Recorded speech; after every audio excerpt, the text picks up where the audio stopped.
നിങ്ങൾ നിങ്ങളുടെ കഴിവിനെയും കഴിവുകേടുകളെയും പരിമിതികളെയും ഓർത്ത് ആകുലപ്പെടുന്നതായ വ്യക്തിയാണോ? ഞാൻ നിങ്ങളോടൊരു കാര്യം പറയാം. വേദപുസ്തകത്തിൽ ഇങ്ങനെ ഒരു ഭാഗമുണ്ട്.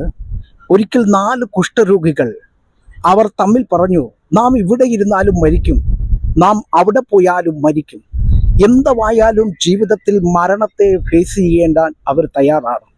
അവർ പറയുകയാണ്, അതുകൊണ്ട് നമുക്ക് അരാമ്യ പാളയത്തിലേക്ക് ചെല്ലാം. അങ്ങനെ ഈ കുഷ്ഠരോഗികൾ അരാമ്യ പാളയത്തിലേക്ക് ചെന്നപ്പോൾ അരാമ്യ പടക്കൂട്ടങ്ങളെ ഒന്നും കണ്ടില്ല. അവരെന്ത് ചെയ്തെന്നറിയാമോ?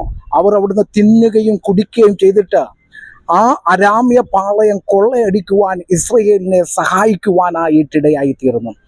എന്നെ കേൾക്കുന്നതായ പ്രിയമുള്ളവരെ, ആ കുഷ്ഠരോഗികൾ അവരുടെ രോഗത്തിൻ്റെ അവസ്ഥയോ അവരുടെ കഴിവുകേടുകളോ വിചാരിച്ചുകൊണ്ട് തങ്ങൾ ഇരിക്കുന്നിടത്തു തന്നെ ഇരിക്കുകയായിരുന്നെങ്കിൽ ഒരിക്കലും അവർക്ക് ഈ വിജയത്തിന്, ഇസ്രയേൽ ഇത്ര വലിയ വിജയം കൊടുക്കുവാൻ അവർ നിമിത്തമായിട്ട് തീരത്തില്ലായിരുന്നു. അതുകൊണ്ട് എന്നെ കേൾക്കുന്നതായ പ്രിയ ദൈവജനമേ, നാം നമ്മുടെ കഴിവുകേടുകളെയോ നാം നമ്മുടെ പരിധികളെയോ നാം നമ്മുടെ ഇല്ലായ്മകളെയോ നാം നമ്മുടെ നിരാശകളെയോ മുറുകെ പിടിച്ചുകൊണ്ടിരിക്കാതെ അവിടെ നിന്ന് നിങ്ങൾ മുന്നോട്ട് നീങ്ങുക. ഈ കുഷ്ഠരോഗികൾ ചെയ്തതിനെക്കാട്ടിലും വലിയ കാര്യങ്ങൾ നിങ്ങളുടെ ജീവിതത്തിൽ സംഭവിക്കുവാൻ പോകുകയാണ്. നിങ്ങളുടെ ജീവിതം വലിയ വിജയത്തിൻ്റെ ജീവിതമായിട്ട് തീരുവാനായിട്ട് പോകുകയാണ്. അതുകൊണ്ട് ഇരിക്കുന്നിടത്തുനിന്ന് എഴുന്നേൽക്കുക.